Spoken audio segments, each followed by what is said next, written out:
여러분 한 주 동안 다들 잘 지내셨습니까? 우리 성도님들은 이번 한 주 동안 고난 주간을 보내면서 그 어느 때보다 뜻깊은 시간을 가졌을 거라고 생각을 합니다. 많은 성도님들이 이제 새벽 예배 완주를 목표로 고군분투하셨을 것이고요. 어떤 성도님들은 개인적으로 금식을 하며 시간을 보내신 분도 계실 것입니다. 그리고 누군가는 성경을 통독하기도 하고 누군가는 성경을 필사를 하면서 시간을 보내신 분들도 있으실 거예요. 이처럼 우리 믿는 사람들은요, 고난 주간 동안 의미 있는 시간을 가지게 됩니다. 그런데 세상에 많은 사람들은요, 아무런 의미와 목적도 없이 그저 하루하루 살아갈 때가 너무나도 많이 있습니다. 오랜만에 이제 친구들이나 지인분한테 전화를 해가지고 요즘에 어떻게 지내냐고 물어보면 어떻게 대답하는 줄 아십니까? 뭐 사는 게 맨날 똑같지 뭐. 그냥 잘 지내고 있어. 뭐 대부분 이런 말들이에요. 그냥 다람쥐 쳇바퀴 돌듯이 하루하루의 삶이 특별할 것 없이 그저 아무런 의미와 목적도 없이 그냥 살아가고 있다라는 것입니다. 그래서 철학자 폴 틀리히라는 분이 계시는데요. 그분이 지금 이 세상의 문제는 무의미, 의미가 없는 것이 문제다라고 하기도 하였습니다. 그저 이렇게 하루하루 근데 잘 살면 그나마 다행이에요. 그런데 많은 사람들이 삶을 살다가 슬픔 가운데 빠져 있기도 하고요. 또 다른 사람들은 두려움에 갇혀 살아가기도 하고 또 다른 사람들은 외로움과 고독함에 허덕이며 살아가고 있기도 합니다. 또 누군가는 근심, 걱정, 염려에 휩싸여 살아가고 있기도 합니다. 여기에 계신 우리 성도님들도 아까 우리가 반갑게 웃으면서 인사하기도 하였지만 남에게 말하지 못할 슬픔에 젖어 계신 분이 있을 수도 있고요. 또 두려움이나 외로움, 고독함 가운데 빠져 있는 성도님이 있을 수도 있습니다.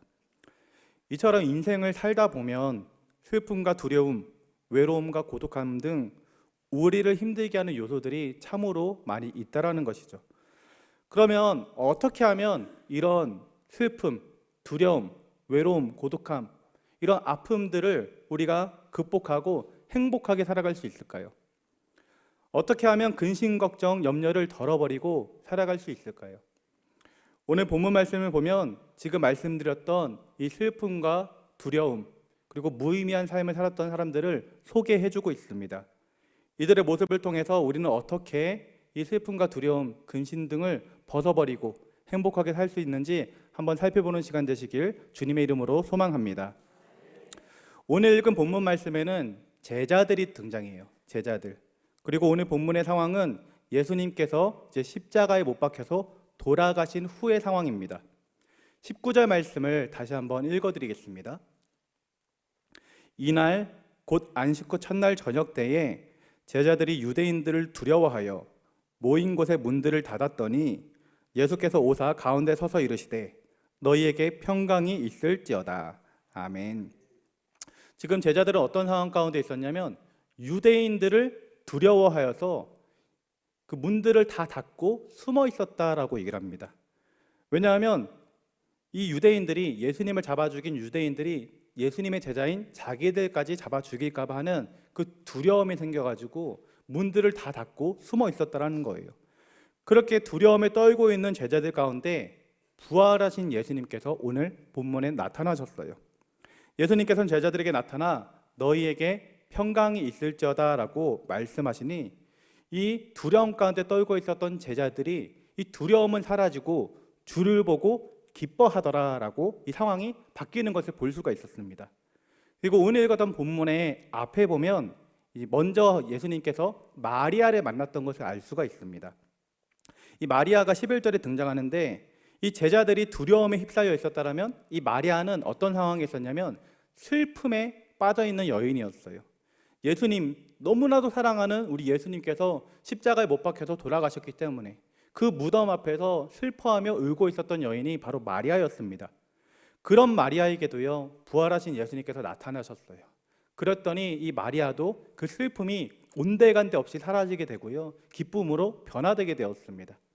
그리고 세 번째 만났던 사람이 한 명 더 있는데 바로 도마예요. 아까 제자들을 만났을 때 그 자리에 도마가 없었던 것입니다. 그 제자들이 도마한테 가서 야 도마야 예수님이 부활하셨어.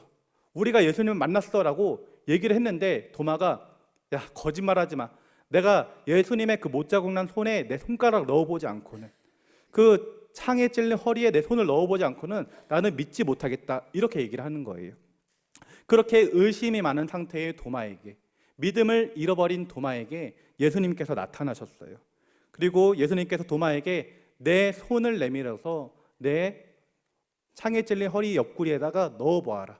그리고 믿음 없는 자가 되지 말라고 말씀하셨습니다.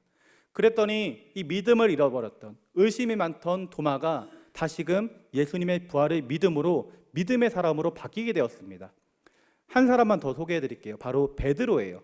베드로는 예수님이 십자가에 못 박혀서 죽으셨을 때 어떤 상태로 돌아갔냐면 다시 어부의 생활로 돌아갔습니다.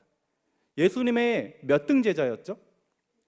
예수님의 1등 제자잖아요. 그런데도 불구하고 예수님이 십자가에 못 박혀서 돌아가셨을 때 그냥 과거에 했었던 어부의 생활로 돌아가서 아무런 의미 없이, 아무런 목적 없이 그냥 하루하루 어부의 생활을 이어나가고 있었던 것이에요.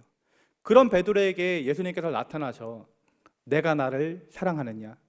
네 주님, 제가 주님을 사랑합니다. 내가 나를 사랑하느냐? 네 주님, 제가 주님을 사랑합니다. 내가 나를 사랑하느냐? 네 주님, 제가 주님을 사랑합니다. 이렇게 세 번의 질문과 세 번의 대답을 통해 가지고 이 예수님께서는 베드로의 영을 다시금 깨워주셨어요. 베드로는 부활하신 예수님을 만나서 사명을 잃어버리고 삶의 의미와 목적을 잃어버린 삶에서 이제는 내 양을 치라, 내 양을 먹이라 라는 예수님의 명령처럼 목적이 있는 삶으로, 그 사명을 감당하는 삶으로 바뀌게 되었던 것입니다. 지금까지 부활하신 예수님을 만났던 사람들, 이 네 부류의 사람들을 말씀드렸습니다. 마리아는요, 슬픔이 변하여서 기쁨이 되었고요, 제자들은 두려움이 변하여서 기쁨이 되었고, 도마는 믿음을 잃어버린 자가 믿음을 찾게 되었고, 베드로는 사명을 잃어버리고 삶의 의미와 목적을 잃어버린 자가 예수님을 만났더니 삶의 의미를 찾고 인생의 목적과 목표가 생기게 되었습니다. 이것을 통해서 알 수 있는 공통점이 하나가 있는데 무엇이냐면 예수님을 만난 사람들에게는 공통적으로 회복이 일어났다라는 것입니다. 따라서 우리도 예수님을 만나야 할 줄 믿습니다. 예수님을 만나면요, 우리의 인생이 회복될 줄 믿습니다. 슬픔이 변하여서 기쁨이 될 수 있고요, 두려움과 근심, 걱정, 염려가 사라질 수 있는 것입니다. 우리 인생의 목적과 목표가 생기게 되고 하나님의 자녀로 우리 하나님께 영광 올려드리며 살 수 있게 된다라는 것이죠. 바라기는 우리 사랑하는 성도님들이 부활하신 우리 주님을 만나 기쁨이 넘치고 행복하고도 복된 삶을 살아갈 수 있길 주님의 이름으로 기도드립니다. 그렇다면 우리는 어떻게 하면 이 부활하신 주님을 만날 수 있을까요? 예수님께서는 하늘로 승천하시면서 뭐라고 말씀하셨냐면 아버지께서 약속하신 것을 보내주겠다라고 말씀하셨어요. 그리고 위로부터 능력이 임할 때까지 너희는 예루살렘을 떠나지 말고 머무르고 있으라고 말씀하셨습니다. 그래서 예수님의 제자들은 예수님의 말씀처럼 다른 곳을 흩어지지 아니하고 예루살렘에 머물면서 능력이 임하기까지 오로지 기도하기에 힘쓰고 있었습니다. 그렇게 모여서 기도하기에 힘썼더니 오순절날 마가다락방에 바로 성령님이 임해 주신 거예요. 그렇게 성령을 받은 예수님의 제자들은요, 성령의 충만함을 받아 예수님처럼 이제 복음을 전하고 또 귀신도 쫓아내고 병도 고치며 사역을 감당할 수 있었던 것입니다. 여러분, 우리는요, 예수님을 직접 만날 수 없습니다. 예수님 직접 만난 분 혹시 계신가요? 손 한번 들어보세요. 우리는 예수님을 직접 만날 수는 없어요. 하지만 우리는 또 다른 예수님이신 성령님을 만날 수 있는 것입니다. 예수님은 하늘로 승천하셨지만 예수님은 우리에게 더 좋은 성령님을 보내주신 것이에요. 따라서 사랑하는 성도님들은 이 더 좋으신 우리 성령님을 만나시기 바랍니다. 성령님을 만나는 것이 바로 부활하신 우리 주님을 만나는 것이고요, 하나님의 임재 가운데 거할 수 있게 되는 것입니다. 이 세상을 살 때 괴로운 일이 참으로 많습니다. 때로는 지치고 때로는 외롭고 때로는 괴롭고 아플 수도 있습니다. 그런 우리를 위로해 주시는 분은 바로 성령님이십니다. 앞이 꽉 막혀서 무엇을 해야 할지 모를 때 우리의 길을 차근차근 인도해 주시는 도 바로 성령님인 것이에요. 오늘 본문에 나오는 이 마리아처럼 슬픔에 잠긴 성도님이 계시다면 성령님을 만나시기 바랍니다. 오늘 본문의 제자들처럼 두려움에 휩싸여 있는 성도님이 계시다면 성령님을 만나시기 바랍니다. 오늘 본문의 도마처럼 믿음을 잃어버리고 의심이 많게 된 성도님들 계시다면 성령님을 만나시기 바랍니다. 또 오늘 본문의 베드로처럼 삶의 의미와 목적을 잃어버리고 아무런 소망 없이 그냥 하루하루 살아가고 계신 성도님이 계시다면 성령님을 만나시길 주님의 이름으로 기도드립니다. 성령님을 그렇게 만나게 되면요, 우리의 삶은 조금씩 회복되게 되는 것이에요. 성령으로 충만함 받으면 우리의 삶은 회복되는 것입니다. 사도 바울도요, 성령으로 오시는 예수님을 만났더니 그의 인생이 변화되었고요. 저도 고등학교 때 성령님을 만났더니 저의 생각이 달라지고 저의 가치관이 달라지고 저의 인생이 달라지게 되었던 것을 경험했던 적이 있습니다. 바라기는 사랑하는 성도님들이 우리 성령님을 만나서 문제가 해결되고 또 삶이 회복될 수 있길 주님의 이름으로 기도드립니다. 우리 신앙인들이 이제 이 성령님을 만나야 될 이유가 한 가지가 더 있는데 이것도 참 중요한 이야기입니다. 예수님의 사역은 무엇이었냐면 예수님은 십자가에 못 박혀 죽으심으로 말미암아 온 인류의 죄를 사해 주시는 것, 이 사역과요, 그리고 사망 권세를 깨트리고 부활하시는, 그래서 우리 믿는 자들에게 천국의 소망, 부활의 소망을 주시는 이 사역을 감당하였더라면요, 우리 성령님은 우리 믿는 사람들에게 위로해 주시고 또 도와주시는 보혜사 성령님이십니다. 그런데요, 성령님은 그것을 또 뛰어넘어서 어떤 성령님이냐면 우리에게 능력을 주시는 능력의 하나님이라는 것이에요. 그래서 예수님의 제자들은요, 성령의 능력으로 복음을 담대하게 전파할 수 있었던 것입니다. 여러분, 복음서에 나오는 제자들의 모습 기억나십니까? 이 복음서에 나오는 제자들의 모습과 이 사도행전에 나오는 제자들의 모습이 많이 달라요. 복음서에 나오는 제자들의 모습은 부족한 부분이 너무나도 많이 있습니다. 예수님께서 계시지 아니할 때는 귀신을 쫓아내지도 못하고 병도 못 고칠 때가 많았어요. 예수님이 죽을 것을 예고했을 때에는 네가 크냐 내가 크냐 싸우면서 나중에 예수님께서 왕이 되었을 때 어떻게든 한 자리를 차지해보고자 하는 그런 이상한 엉뚱한 생각에 사로잡혀 있었던 사람들이 예수님의 제자들이었습니다. 예수님께서 잡혀가실 때 다들 도망가기 바빴던 사람들이 예수님의 제자들이었어요. 그런데 이 사도행전에 나오는 제자들은 완전히 정반대의 모습을 보여줍니다. 예수님의 이름으로요, 귀신도 쫓아내고요, 예수님의 이름으로 병도 고치게 됩니다. 베드로의 설교 한 번에 수천 명의 사람이 회심해가지고 초대교회가 생겨나게 되고 교회가 부흥 발전하게 돼요. 그리고 대부분의 제자들은요, 예수님이 잡혀가실 때는 도망갔는데 사도행전 이후에 나오는 예수님의 제자들은요, 복음을 전파하다가 대부분이 순교를 당하게 됩니다. 죽기까지 복음을 전파하는 삶을 그들이 살았다라는 것이죠. 왜 복음서의 제자들과 이 사도행전 이후에 나오는 제자들의 모습이 이렇게 다른 걸까요? 그것은 제자들이 바로 성령을 받았기 때문입니다. 제자들이 성령으로 충만함을 받고 나니까 성령님께서 제자들 가운데 역사해 주심으로 그렇게 멋진 사역이 가능하게 되었다라는 것이에요. 우리도 이 제자들처럼 성령을 받아야 할 줄 믿습니다. 우리 한 사람 한 사람가 모두가 성령을 체험하여서 성령의 사람이 되어야 할 줄 믿습니다. 사랑하는 성도님들이 성령님을 인격적으로 체험할 수 있길 주님의 이름으로 기도드립니다. 이를 위해서 우리 청주순복음교회 사랑하는 성도님들은 기도하시기 바랍니다. 성령님을 만나는 것을 마음 가운데 소원하시고, 성령님을 만나기 위해서 제자들이 오로지 한 군데 모여서 기도하기 힘썼던 것처럼 기도하기에 힘쓰시기 바랍니다. 그리하면 성령님께서는 우리의 간절한 기도 가운데 역사해 주셔서 반드시 우리를 만나 주시고 우리에게 성령의 충만함을 더해 주실 줄 믿습니다. 저도 이제 성령의 그 충만함 받기 위해서 기도를 하는데요, 이 기도를 한 5분 10분 해가지고는 성령님이 오시지 않으세요. 저한테는 그러세요.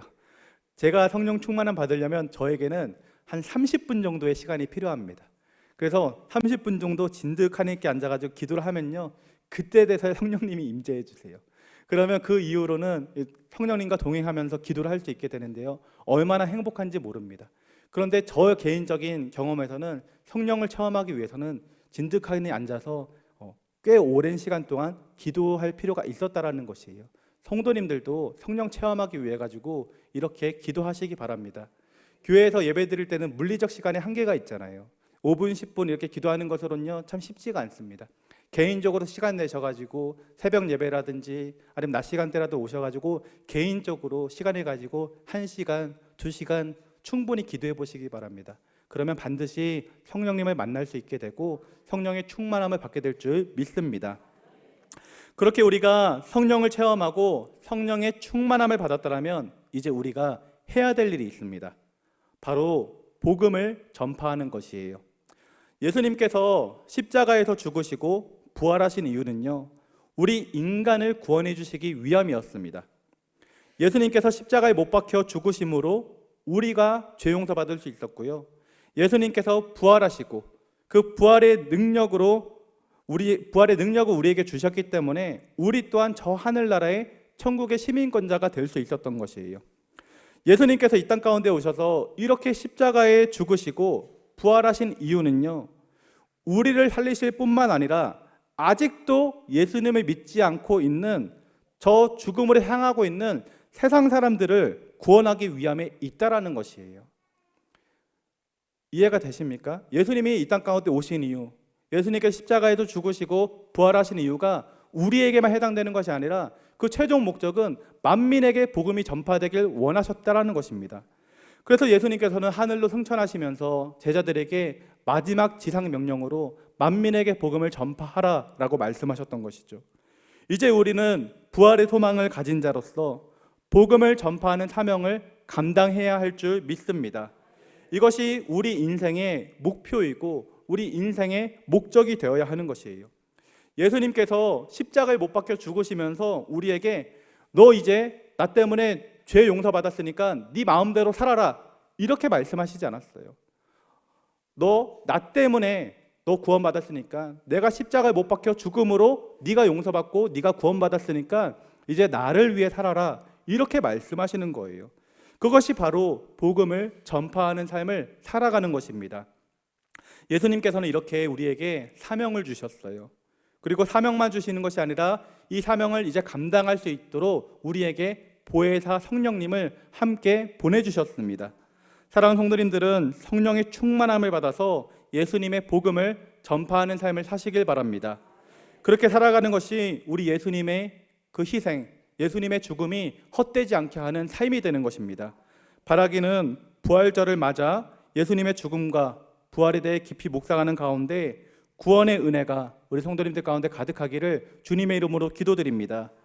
그리고 이제 성령으로 찾아오시는 우리 주님을 만남으로 말미암아 슬픔과 두려움, 근심, 걱정, 염려를 다 벗어버리고 이제는 새로운 사명을 가지고 하루하루 힘차게 달려나갈 수 있는 우리 사랑하는 성도님들 모두가 되시길 주님의 이름으로 기도드립니다.